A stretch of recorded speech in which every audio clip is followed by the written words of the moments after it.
Le vent du matin soufflait avec un parfum de café fraîchement préparé et de pain grillé dans les rues de Valence.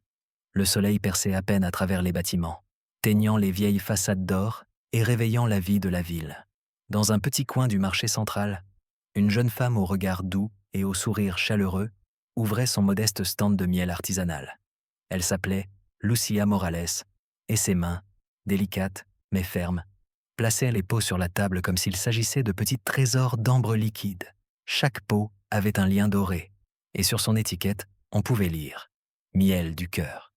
Lucia ne vendait pas seulement du miel, elle racontait des histoires sur chaque fleur, sur les abeilles qui travaillaient inlassablement, et sur son grand-père, qui lui avait appris que la vraie valeur des choses n'est pas dans ce qu'elles coûtent, mais dans l'amour avec lequel elles sont faites. Ce matin-là, sans le savoir, le destin avait décidé de changer le cours de sa vie. De l'autre côté de la ville, Alejandro Ferrer, un jeune homme d'affaires de 33 ans, ajustait le nœud de sa cravate devant le miroir de son penthouse. Ses yeux, froids et calculateurs, reflétaient le succès, mais aussi une solitude si profonde que lui-même préférait l'ignorer. C'était le PDG du groupe Ferrer, une entreprise technologique en expansion, connue pour son exigence et son traitement implacable. Dans son monde, il n'y avait pas de place pour l'improvisation, encore moins pour la douceur. Ce matin-là, il avait une réunion importante avec des investisseurs étrangers, mais une erreur dans l'agenda allait le faire dévier vers le marché central. Son chauffeur prit un chemin alternatif pour éviter la circulation. Et ce fut comme si, par pur hasard, Alejandro vit Lucia. Elle offrait une dégustation à une vieille dame. Sa voix mélodieuse résonnait parmi les étals. Alejandro ne comprit pas pourquoi, mais son attention s'arrêta sur elle. Peut-être était-ce la façon dont la lumière jouait avec ses cheveux châtains ou le naturel avec lequel elle riait. Il baissa la vitre, et pour un instant, l'agitation du marché l'enveloppa. « Voulez-vous goûter du miel, monsieur ?» demanda Lucia quand elle vit que la voiture noire s'était arrêtée près de son stand. Alejandro arqua un de ses sourcils. Il n'était pas habitué à ce qu'on lui parle avec une telle familiarité. Il regarda sa montre avec impatience. « Je n'ai pas le temps pour ça », répondit-il d'un ton sec, sans la regarder directement. Lucia sourit, sans perdre son calme. « Le miel ne comprend pas le temps, monsieur. Seulement, la patience. » Cette phrase, simple mais pleine de sens, le déstabilisa. Alejandro ne répondit pas, sans savoir pourquoi. Il sortit de la voiture et s'approcha du stand. Il prit l'un des pots et le regarda avec dédain. « Combien cela coûte-t-il ?»« Ça dépend, » dit-elle en croisant les bras. « Si vous cherchez de la douceur, cela coûte 5 euros. Si vous cherchez la paix, cela vous coûtera d'apprendre à le savourer. » Alejandro fronça les sourcils. Il ne comprenait pas si la jeune fille le défiait ou jouait avec lui. 5 euros. Alors, dit-il en sortant un billet. Lucia le lui arracha avec un sourire espiègle et lui donna le plus petit pot. Ce n'est pas pour vendre, c'est pour goûter. S'il l'aime, il reviendra. Sinon, au moins, il se souviendra que la vie peut être douce, même pour les amers. Pour la première fois depuis des années. Alejandro ne sut que répondre. Il partit sans se retourner, mais tout au long de la réunion qui suivit, le pot resta sur son bureau, comme un rappel inconfortable. Cette nuit-là, en passant en revue des documents, son regard se posa à nouveau sur le miel. Il se souvint de la voix de Lucia, douce et ferme, et sans trop réfléchir. Il ouvrit le pot, un arôme floral remplit la pièce, et une goutte dorée tomba sur son doigt. Il la goûta. C'était doux, oui, mais il y avait autre chose. Un goût de vérité, de terre, de vie, quelque chose qui ne pouvait être acheté ou produit en série. Alejandro se sentit ridicule d'être affecté par une simple vendeuse. Il referma le pot et le garda dans le tiroir. Pourtant, cette nuit-là, il ne put dormir. Dans son esprit, une phrase tournait sans cesse. Le miel ne comprend pas le temps, seulement la patience. À l'aube, il décida de retourner au marché, sans même s'avouer la raison à lui-même. Peut-être était-ce de la curiosité, ou peut-être un besoin qu'il ne savait même pas avoir. Mais quand il arriva, le stand de Lucia était fermé. Il ne restait que quelques gouttes de miel sur le bois, brillant sous le soleil comme si la veille avait été un rêve, pour la première fois depuis longtemps. Alejandro sentit un coup de frustration différent de ceux qu'il avait l'habitude d'éprouver dans son entreprise. C'était un sentiment plus profond, presque mélancolique. Il ne savait pas que cette rencontre, si brève et fortuite, avait allumé une étincelle qui deviendrait bientôt un feu impossible à éteindre. Depuis lors, chaque matin, pendant que son chauffeur conduisait à travers la ville, Alejandro regardait par la fenêtre, cherchant ce stand de miel, sans l'admettre. Il la cherchait, et bien que le destin le fît attendre, La vie, comme le miel, avait son propre rythme. 3 jours s'étaient écoulés depuis cette rencontre, et Alejandro ne pouvait se concentrer sur rien. Les rapports de vente, les courriels de ses directeurs, même les réunions qui avaient l'habitude de l'absorber complètement, semblaient n'avoir aucun sens. Dans le coin de son bureau, il suivait le pot de miel, comme un témoin silencieux de quelque chose qu'il ne comprenait pas. Il l'ouvrait de temps en temps, juste pour le sentir, et chaque fois qu'il le faisait, il sentait que quelque chose en lui s'adoucissait, comme si cette douceur faisait fondre l'armure qu'il avait construite pendant des années. Dans l'entreprise, tout le monde remarqua son comportement étrange. « Tout va bien. Monsieur Ferrer ?» demanda son assistante, Clara, d'un ton prudent. « Parfaitement, » répondit-il, plus sec que d'habitude. Mais Clara, qui le connaissait depuis des années, savait qu'il mentait. Alejandro était un homme qui ne perdait jamais le contrôle. Et maintenant, pour une raison quelconque, il semblait distrait, voire vulnérable. Cet après-midi-là, après une journée sans progrès, il prit une décision impulsive. Il retournerait au marché. Il ne savait pas si Lucia serait là, mais il avait besoin de la voir, même si c'était seulement pour fermer l'étrange cycle qu'elle avait ouvert. Le ciel était gris quand il arriva sur les lieux. Le marché vibrait du bruit des voix, de l'odeur des fruits, des fleurs et du pain fraîchement fait. Alejandro marcha parmi les étals, ignorant les regards curieux des gens qui n'étaient pas habitués à voir un homme si impeccable dans un endroit si simple. Enfin, il la vit. Lucia était là, riant alors qu'elle aidait un enfant à choisir un pot de miel. Ses cheveux étaient rassemblés en une tresse, et ses yeux brillaient de la même lumière chaleureuse dont il se souvenait. Pour un moment, Alejandro resta immobile, l'observant à distance, comme s'il avait peur d'altérer quelque chose de sacré. Elle le remarqua tout de suite. Alors, il est revenu. « Seigneur de la voiture noire », dit-elle avec un sourire qui semblait connaître tous ses secrets. « Je passais par ici, » mentit-il. « Bien sûr, » répondit Lucia, en croisant les bras. Tous les hommes en costume passent par le marché quand ils s'ennuient de leur bureau. Alejandro esquissa un demi-sourire. Il n'était pas habitué à ce que quelqu'un ose plaisanter avec lui. « Je voulais vous remercier pour le miel, » dit-il finalement. « C'était bon. »« Bon ?» répéta-t-elle, en levant un sourcil.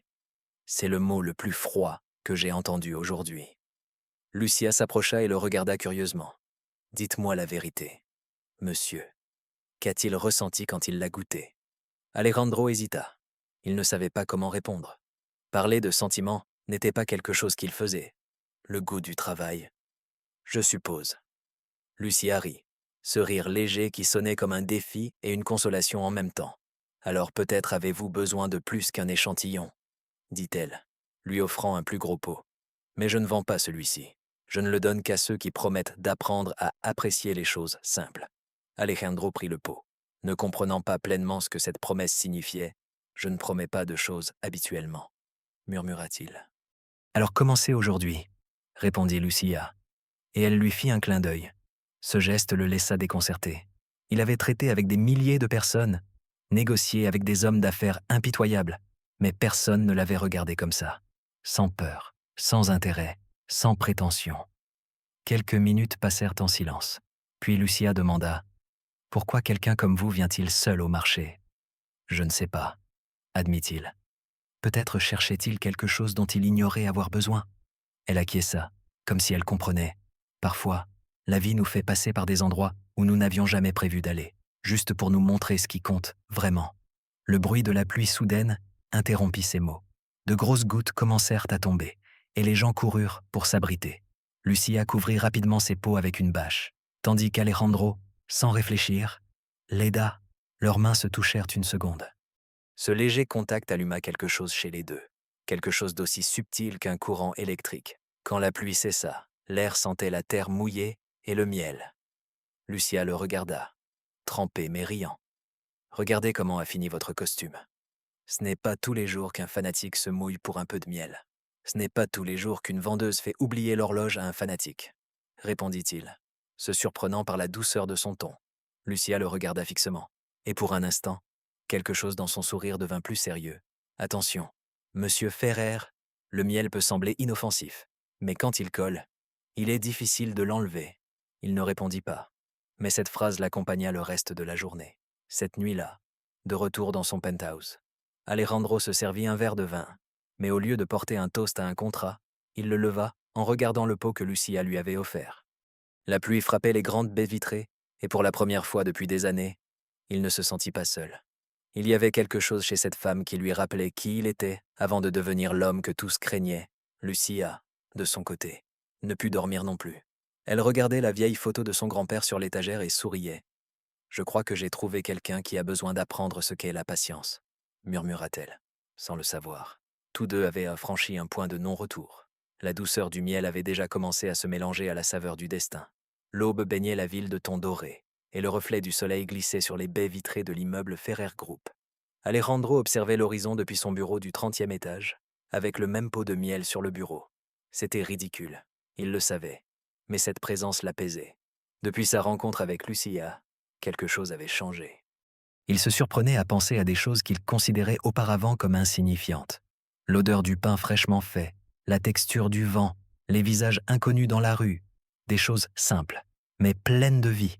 Ce matin-là, alors qu'il essayait de se concentrer sur une réunion avec les directeurs de l'entreprise, Clara, son assistante, l'observait avec discrétion. « Monsieur Ferrer », interrompit-elle avec prudence, « êtes-vous sûr de vouloir approuver la fusion avec la compagnie internationale ?»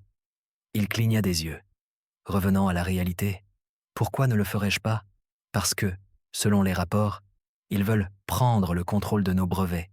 Si nous acceptons, vous perdrez une partie du pouvoir sur l'entreprise que vous avez fondée. Alejandro soupira, fatigué. Il n'avait pas l'habitude de commettre des erreurs, mais à cet instant son esprit était ailleurs. Dans un coin du marché, plus précisément. Après la réunion, il décida de sortir marcher sans but.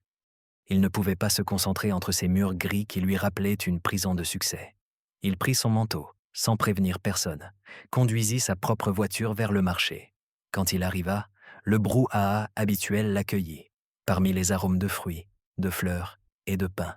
Il la reconnut immédiatement. Lucia arrangeait son stand, les cheveux lâchés et une robe jaune qui semblait voler la lumière au soleil. Sa présence avait une paix qui contrastait avec tout le chaos qui l'entraînait de l'intérieur. « Vous êtes encore revenu, » dit-elle, sans lever les yeux. « Ça fait déjà 3 fois. Si vous continuez ainsi, je commencerai à penser que vous ne venez pas seulement pour le miel. » Alejandro s'arrêta devant le stand, souriant avec une sincérité qui le prit par surprise. « Peut-être avez-vous raison. » Lucia le regarda avec curiosité, inclinant la tête. « Et que cherchez-vous alors ?»« Je ne le sais pas, » admit-il. « Mais quand je suis ici, les choses semblent plus réelles. » Elle sourit, s'appuyant sur le comptoir. « Alors vous êtes en train de guérir ?»« Guérir ? Oui. Ceux qui ne vivent que de chiffres et d'horloges finissent malades de la hâte. Vous avez le visage de quelqu'un qui a souffert de cela. » Il lâcha un petit rire, presque inaudible. « Ça se pourrait. Mais ne vous méprenez pas. Je ne suis pas un homme facile à vivre. Je l'imagine, » répondit-elle. « Mais le fer aussi ce modèle, s'il est chauffé avec le feu adéquat. » Cette phrase le désarma. Lucia avait une façon étrange de le voir, comme si elle traversait sa carapace sans effort. Quelques minutes passèrent en silence, jusqu'à ce qu'un vieil homme s'approche du stand. « Lucia, j'ai besoin de 2 pots pour l'anniversaire de mon épouse, » dit-il avec tendresse. Elle le servit avec patience, parlant avec affection, riant avec naturel. Alejandro observa cette scène avec une sensation qu'il ne se souvenait pas avoir ressentie, de l'envie. Non pas du bonheur du vieil homme, mais de la capacité de Lucia à connecter avec les gens. Quand l'homme partit, Alejandro murmura « Vous traitez tout le monde comme s'ils étaient importants. Pourquoi ? Le sont-ils ? » répondit-elle. « Tout le monde mérite un peu d'attention, même ceux qui ont oublié comment la demander. » Il la regarda longuement, et pendant une seconde, il voulut lui dire quelque chose qu'il ne savait comment exprimer. Mais la sonnerie de son téléphone rompit le moment. C'était Clara. « Monsieur Ferrer, les investisseurs attendent votre confirmation finale. Reviendrez-vous bientôt ?» Alejandro regarda Lucia puis le ciel dégagé. « Non, Clara, pas aujourd'hui, » répondit-il, raccrochant sans donner plus d'explications. Lucia l'observa amusée. « Ainsi le grand PDG s'est échappé du travail pour un pot de miel. Disons que je suis venu apprendre sur la patience, » dit-il, lui rendant son sourire. La journée se déroula avec un calme étrange. Ils conversèrent de choses simples. L'enfance de Lucia à la campagne, les étés entre les ruches, les jours où la pluie empêchait de vendre, mais apportait l'inspiration. Alejandro écoutait avec attention, fasciné par cette vie si différente de la sienne. Pour la première fois depuis des années, il ne ressentait pas le besoin de dominer la conversation, ni de contrôler le temps. Quand le soleil commença à tomber, Lucia rangea les pots restants et le regarda avec curiosité. « Pourquoi continuez-vous à venir, Alejandro ?» demanda-t-elle avec douceur, l'appelant par son prénom pour la première fois.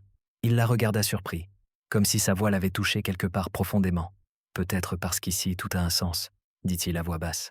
Et dans mon monde, rien n'en a. » Lucia baissa le regard, et pendant un instant, le silence fut plus éloquent que n'importe quelle parole. « Je ne sais pas ce que vous cherchez à trouver ici, » murmura-t-elle. « Mais ne me regardez pas comme si j'étais la réponse à quelque chose que seul vous pouvez résoudre. Peut-être que je ne cherche pas de réponse. Peut-être que je cherche seulement à sentir quelque chose de vrai. » Lucia frissonna. Elle savait que derrière ce regard, il y avait un homme brisé. Quelqu'un qui avait oublié ce que signifiait vivre sans peur. Et bien qu'elle essaya de rester ferme, quelque chose dans sa poitrine commença à changer. Quand ils se dirent au revoir, le ciel était déjà couvert d'étoiles. Alejandro l'observa s'éloigner, avec le son de ses pas résonnant dans son esprit. À cet instant, il comprit quelque chose qui l'effraya. Ce n'était pas le miel qui l'attirait, c'était elle, sa lumière, son calme, sa façon d'exister sans faire semblant. De retour à sa voiture, Alejandro regarda ses propres mains et murmura « Qu'est-ce que tu fais, Ferré ?» Mais il était trop tard. Le miel avait déjà commencé à coller à son cœur. L'automne était arrivé à Valence.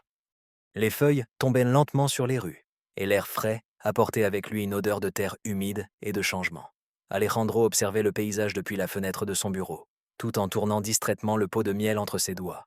Depuis des semaines, il visitait le marché chaque après-midi, toujours avec la même excuse. « J'ai besoin de me vider l'esprit. » Mais Clara, son assistante, ne croyait plus à ces mots. « Monsieur Ferrer, » dit-elle un jour, fermant la porte derrière elle. « Je ne veux pas m'immiscer, mais dernièrement je vous vois différent. Vous êtes plus humain. » Alejandro leva les yeux. Intrigué. « Et c'est une mauvaise chose ? » ?»« Ça dépend, » répondit-elle avec un sourire prudent. « Certains changements sont bons, mais d'autres peuvent vous coûter cher. » « Cher ? Oui. Dans votre monde, la faiblesse ne se pardonne pas. » Alejandro resta pensif. Ce n'était pas de la faiblesse qu'il ressentait. C'était quelque chose de plus puissant, de plus dangereux.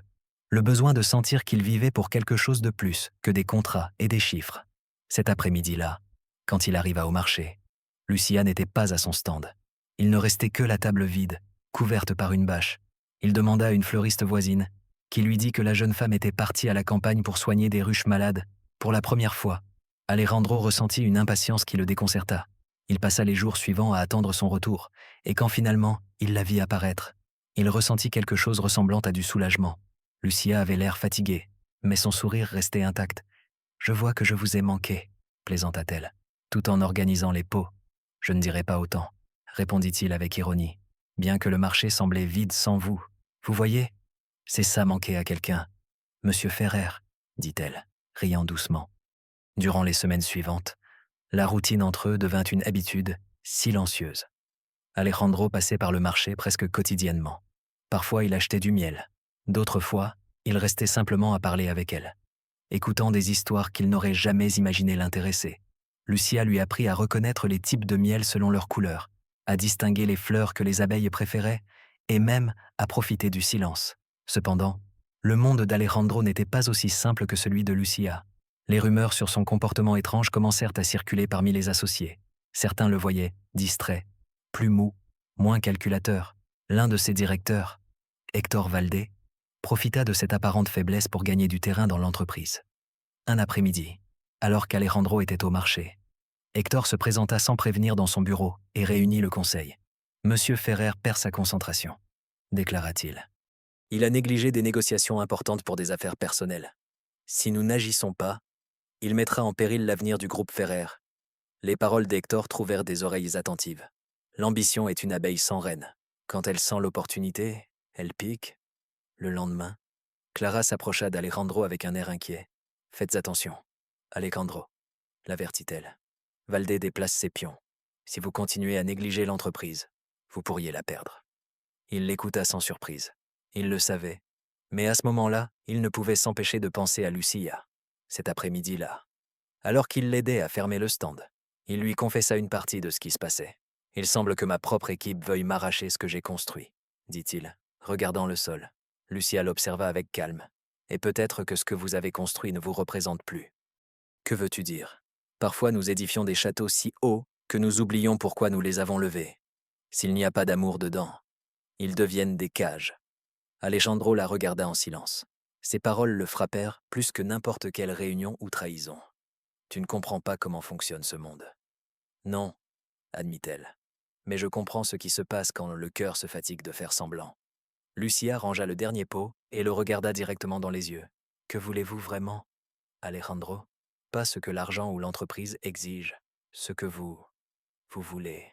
Il ne sut quoi répondre. Pour la première fois, il n'avait pas d'objectif, ni de plan, ni de stratégie. Il savait seulement que, quand il était avec elle, tout semblait avoir un sens. Cette nuit-là, dans son penthouse, le silence était différent. Il ne pesait pas. C'était un silence qui l'invitait à réfléchir. Il regarda les baies vitrées, les lumières de la ville, les objets de luxe qui l'entouraient, et comprit que rien de tout cela ne le rendait heureux. Tout ce qui le définissait avait été construit sur la peur de se sentir vulnérable. Le lendemain, il se présenta tôt à l'entreprise. Il regarda Hector, qui l'attendait avec un sourire faux, et parla d'une voix ferme. « Si vous voulez la compagnie, battez-vous pour elle, mais je ne sacrifierai pas ma vie pour maintenir une cage de cristal. » Les directeurs se regardèrent entre eux, confus. Personne ne s'attendait à entendre une chose pareille d'Alejandro Ferrer. Cet après-midi-là, il ne retourna pas au marché. Il marcha à travers la ville sans but, l'esprit plein de doutes. Il ne savait pas s'il perdait son entreprise, son cap ou sa santé mentale. Mais il y avait une certitude, au milieu du chaos. Il voulait la voir. Quand il arriva au stand, Lucia le reçut avec un sourire tranquille. « Je pensais que vous ne viendriez pas aujourd'hui. » « Je ne pouvais pas rester loin, » dit-il avec une sincérité qui le surprit. Lucia le regarda avec tendresse, mais aussi avec une ombre de tristesse. « Faites attention, Alejandro. Les hommes qui apprennent à sentir de nouveau ont l'habitude de perdre quelque chose avant de tout trouver. » Il ne comprit pas tout à fait ses paroles. Mais cette nuit-là, alors que le vent soufflait entre les immeubles, une sensation de présage lui parcourut le corps. Quelque chose était sur le point de changer, et même le miel le plus doux ne pourrait éviter l'amertume que le destin préparait. Les jours suivants apportèrent un silence étrange entre eux deux. Alejandro continuait de visiter le marché. Mais quelque chose dans l'air avait changé. Lucia le remarquait plus inquiet, plus absent. Il n'était plus l'homme froid et calculateur qu'elle avait connu, mais pas non plus celui qui souriait sans peur. Il y avait quelque chose qui le consumait de l'intérieur. Un après-midi nuageux, alors que les nuages teignaient le ciel de gris. Alejandro arriva au marché sans son habituel costume. Il portait une veste simple, les cheveux décoiffés et les yeux fatigués. Lucia le vit s'approcher et sut, avant qu'il ne parle, que quelque chose de grave s'était produit. « Que s'est-il passé ?» demanda-t-elle. Laissant de côté le pot qu'elle remplissait, il respira profondément. « Ils m'ont trahi. Hector a réussi à convaincre le conseil. Ils m'ont écarté de la direction. » Lucia le regarda avec un mélange de compassion et d'admiration. « Et comment vous sentez-vous ? Vide, admit-il. J'ai passé des années à construire quelque chose qui s'est effondré en un jour. » Elle s'approcha doucement et lui tendit un petit pot. « Alors il est temps de construire quelque chose de différent. Mais cette fois, avec une âme. » Alejandro la regarda, la gorge serrée. « Je ne sais pas par où commencer. Paraître humain, » répondit Lucia. « Pas paraître parfait. » Les mots le traversèrent comme une brise chaude après une tempête. Elle ne le jugeait pas, ne le consolait pas avec des mensonges. Elle lui montrait seulement qu'il y avait un chemin différent. Durant les semaines suivantes, Alejandro commença à aider au stand. Au début maladroitement. Il cassa quelques pots, se coupa avec un couvercle, confondit les commandes. Mais Lucia ne faisait que rire. « Enfin, un PDG qui se salit les mains, » disait-elle avec malice. Et il souriait, ressentant quelque chose qu'il n'avait pas ressenti depuis des années. La paix. Peu à peu, sa présence au marché devint habituelle. Les voisins le saluaient. Les enfants le regardaient avec curiosité. Et certains osèrent même lui demander de leur raconter comment c'était d'être chef. Alejandro découvrit qu'il pouvait apprécier l'anonymat, la simplicité, les petites conversations qu'il aurait auparavant considérées comme une perte de temps. Mais entre rires et miel, quelque chose d'autre grandissait entre lui et Lucia, une connexion aussi intense que silencieuse. Aucun ne le disait à voix haute, mais tous deux le savaient. Un après-midi, quand le soleil tombait derrière les toits, Alejandro resta à observer comment la lumière dorée se reflétait dans les pots. Lucia était de dos, arrangeant la table, et sans y penser, il murmura « Tu es la chose la plus réelle que j'ai eue depuis des années. » Lucia se tourna lentement, Ses yeux rencontrèrent ceux d'Alejandro, et à cet instant le monde sembla s'arrêter. Alejandro chuchota, la voix tremblante. « Ne dis pas ça. Pourquoi pas? C'est la vérité. Parce que quand la vie de quelqu'un comme toi croise celle de quelqu'un comme moi, le destin fait payer cher. » Il fit un pas vers elle. « Je me fiche du prix. » Lucia déglutit. Elle pouvait sentir le poids de son regard, la sincérité dans sa voix. Son cœur voulait le croire, mais la raison lui criait que c'était dangereux. « Tu ne peux pas vivre entre deux mondes, » dit-elle finalement. « Le tien et le mien ne se mélangent pas. Peut-être que si nous cessons de croire qu'ils doivent être différents. » Lucia le regarda en silence, et dans ses yeux se mélangeaient tendresse et peur. « Ne me dis pas ça si tu n'es pas prêt à rester. » Le vent souffla fort, soulevant l'arôme du miel et des feuilles mortes. Alejandro prit sa main avec précaution. « Je suis prêt. » Pour une seconde, elle s'autorisa à croire. Elle ferma les yeux, respira profondément et appuya son front contre le sien. Ce fut un instant bref, mais suffisant pour que tous deux comprennent qu'ils ne pouvaient plus revenir en arrière. Cependant, le destin, comme l'abeille, laisse toujours son dard. Le lendemain, les journaux publièrent des titres scandaleux. L'ex-PDG Ferrer, vu dans une romance avec une vendeuse du marché. Les photos étaient claires, les rumeurs cruelles. En quelques heures, le nom de Lucia devint un sujet de moquerie sur les réseaux sociaux. Quand Alejandro arriva au marché, il la trouva en train de pleurer. « Pourquoi ne m'as-tu pas dit que cela pouvait arriver ?» lui cria-t-elle, la voix brisée. « Tu m'as exposé, Alejandro. »« Lucia, tu ne comprends pas ce que cela signifie pour moi. Ce stand est tout ce que j'ai. Et maintenant, tout le monde me regarde comme si j'étais une histoire de pitié ou de scandale. » Il voulut s'approcher, mais elle recula. « Je t'ai dit que nos mondes ne se mélangent pas. Et maintenant je le comprends, mieux que jamais. » Alejandro sentit un coup dans la poitrine. « Je ne peux pas te perdre, » murmura-t-il. « Tu l'as déjà fait, » répondit-elle, les larmes aux yeux. « Mais pas parce que je ne t'aime pas, mais parce que je ne sais pas si tu saurais m'aimer loin de tes ruines. » Lucia ramassa ses affaires en silence, sans le regarder. Avant de partir, elle lui laissa un pot sur la table, le dernier qu'elle avait fait de ses propres mains, pour que tu te souviennes que la douceur fait aussi mal. Et elle partit, laissant Alejandro entre le bruit du marché et le goût amer de la perte. Cette nuit-là, il retourna à son appartement vide. La ville était toujours la même, mais quelque chose en lui s'était brisé. Il regarda le pot qu'elle lui avait laissé, le tint entre ses mains et l'ouvrit. L'arôme l'enveloppa. Il pleura pour la première fois depuis des années, en silence, comprenant que l'amour, comme le miel, pouvait être la chose la plus douce et la plus douloureuse en même temps, sans le savoir. Cette larme marqua le début de sa rédemption. L'hiver couvrait Valence d'une brume ténue. Les rues semblaient endormies, et le marché, où régnaient auparavant les rires et les arômes sucrés, était plus silencieux que jamais. Alejandro marchait entre les stands vides, avec les mains dans les poches et le regard perdu. Des semaines s'étaient écoulées depuis le départ de Lucia. Personne ne savait où. Certains disaient qu'elle avait fermé son stand pour toujours, d'autres qu'elle était retournée à la campagne, où personne ne pourrait la reconnaître. Il avait essayé de la trouver, mais elle n'avait laissé aucune trace. L'absence s'incrusta dans ses os. Chaque matin, il se réveillait, en espérant entendre sa voix dans le murmure du marché. Chaque nuit, il fermait les yeux, en imaginant qu'il pouvait encore sentir le parfum du miel sur sa peau. Sans Lucia, tout redevint gris, mais il ne pouvait plus redevenir le même homme qu'avant. Un jour, Clara vint lui rendre visite. Elle portait un dossier à la main et un regard compréhensif. Alejandro dit avec douceur : « Les associés veulent que tu reviennes. Valdés a été un désastre. L'entreprise est au bord de l'effondrement. » Il soupira, sans lever les yeux. « Et tu crois que je peux sauver quelque chose que j'ai moi-même détruit ? » « Oui, » répondit-elle avec fermeté. « Parce que maintenant tu sais ce que vaut le simple. Avant tu avais le pouvoir. Maintenant tu as un but. » Ces paroles le firent réfléchir. Cette nuit-là, pour la première fois depuis longtemps, il alluma une bougie au lieu des lumières froides de l'appartement.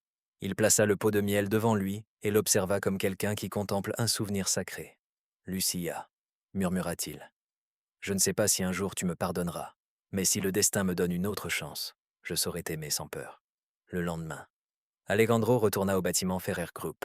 Ses employés le regardèrent surpris. Il ne portait plus le costume impeccable, ni l'expression dure. Il y avait quelque chose de nouveau dans son regard. La sérénité. Il se réunit avec le conseil, écouta les plaintes, les accusations, et à la fin dit avec calme : « Si vous voulez que je revienne, ce sera sous mes conditions. Nous ne serons plus une entreprise qui ne poursuit que des chiffres. Nous serons une entreprise qui respecte les personnes, le temps et la vie. Les murmures remplirent la salle. Hector, le visage pâle, tenta de s'opposer.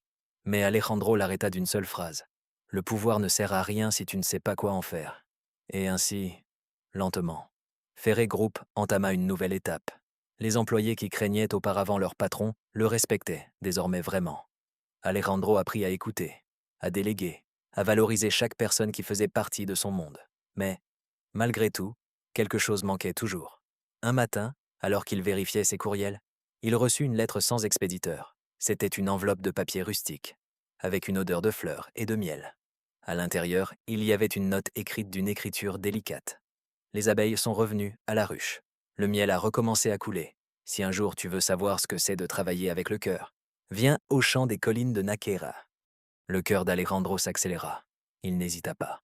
Il prit la voiture et conduisit pendant des heures, traversant des chemins entourés d'arbres nus et de montagnes couvertes de brume. Quand il arriva, il vit une petite maison en pierre près d'un champ de fleurs sauvages. Au loin, une silhouette déplaçait des ruches avec des mouvements doux et sûrs. C'était elle. Lucia leva les yeux et le vit s'approcher. Elle ne dit rien. Il s'arrêta face à elle, les yeux pleins d'émotion. « Je pensais que je ne te reverrais pas. Et, pourtant, tu es ici, » répondit-elle, souriant légèrement. Les abeilles trouvent toujours le chemin du retour. Alejandro fit un pas de plus. « Je t'ai cherché dans chaque recoin de cette ville. J'ai perdu mon entreprise, mon nom, mais la seule chose qui faisait mal à perdre, c'était toi. » Lucia le regarda avec tendresse. « Tu ne m'as pas perdu, Alejandro. Tu avais juste besoin d'apprendre ce que valait réellement l'amour. » Il baissa la tête, ému. « Et tu me l'as appris. » Lucia tendit une main tachée de miel. Il la prit sans hésiter. La chaleur de ce contact le remplit d'une paix qu'il n'avait jamais ressentie. « Si tu restes, dit-elle, tu ne seras pas un PDG ici. Tu seras un homme comme les autres, aidant à soigner les abeilles, à créer la vie. Alors c'est ce que je serai, répondit-il, avec un sourire sincère. Durant les jours suivants, Alejandro apprit à travailler dans les champs, à écouter le bourdonnement des ruches comme une symphonie vivante. Il se salissait les mains, riait, partageait des silences avec Lucia sous le soleil doré. Parfois il parlait main du passé, mais la plupart du temps, ils se regardaient seulement, comprenant que ce qu'ils avaient trouvé n'avait pas besoin de trop de mots. Un après-midi, alors que le ciel se teignait d'orange, Lucia ouvrit un nouveau pot de miel et le lui remit. « Goûte-le, » lui dit-elle. Alejandro le goûta et ferma les yeux. « C'est différent. » « Oui. »« C'est le premier que nous avons fait ensemble, » répondit-elle avec un sourire lumineux. « Il a ta patience et mon espoir. » Il la regarda et sut qu'il n'avait besoin de rien de plus. Depuis lors, Ferré Group devint une entreprise qui soutenait les petits producteurs locaux et le miel de Lucia, désormais appelé Miel Ferrer Morales, devint un symbole de renaissance. Mais le plus important ne fut pas le succès, mais ce que tous deux comprirent, que l'amour ne se trouve pas toujours dans les endroits grandioses, mais dans les petits gestes, dans la douceur d'un regard sincère, dans le courage de rester quand tout semble perdre son sens.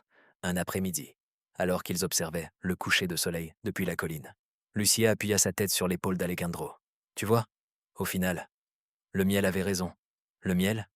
Oui, » dit-elle avec un sourire espiègle. « Il a toujours su que la patience apporte la douceur. » Alejandro rit, l'enlaçant doucement. « Et toi, Lucia, tu étais le miel dont j'avais besoin pour guérir mon âme. » Le soleil se coucha lentement, et le vent emporta avec lui le bourdonnement des abeilles, comme une chanson de promesse. L'égoïsme du PDG s'était dissous, et à sa place fleurit quelque chose de plus fort que le pouvoir, la capacité d'aimer sans peur.